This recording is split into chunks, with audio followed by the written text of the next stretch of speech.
రమే రామే మనోరమే సహస్రనామ తత్తుల్యం రామనామ వరాననే.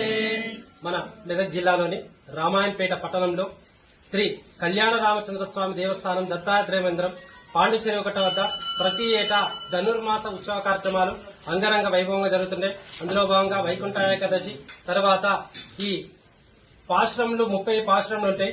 అందులో ఒకటి 24వ పాశ్రం అండ్రుయువరగం అనే పాశ్రంలో అమ్మవారు ఈ ధనుర్మాసంలో భాగంగా అమ్మవారు గోదాదేవి నిత్యము ఆ స్వామివారికి పూలమాలను ఎలా వేస్తుందో ఈ రోజు ఏం చేస్తా అంటే ప్రత్యేకంగా దీపాలంకరణతో ఆ శ్రీకృష్ణ పరమాత్మని కొలుస్తుంది కనుక అందులో భాగంగా ఈ రోజు ఉదయం నుంచి భక్తులందరూ కూడా మహిళా భక్తులు అందరూ కూడా మంగళారతులతో విచ్చేసి మన కళ్యాణ రామచంద్ర స్వామి దేవస్థానంలో అత్యంత వైభవపేతంగా దీపాలంకరణ కార్యక్రమం చేపట్టడం జరిగింది.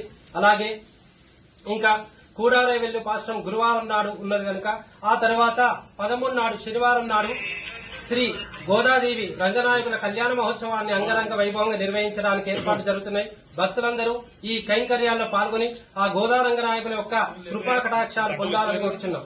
జై శ్రీమన్నారాయణ. మరిన్ని వీడియోస్ కోసం ఛానల్ ని సబ్స్క్రైబ్ చేయండి. లేటెస్ట్ అప్డేట్స్ కోసం వాట్సాప్ ఛానల్ ని ఫాలో చేయండి. అండ్ లింక్ డిస్క్రిప్షన్ లో ఉంది.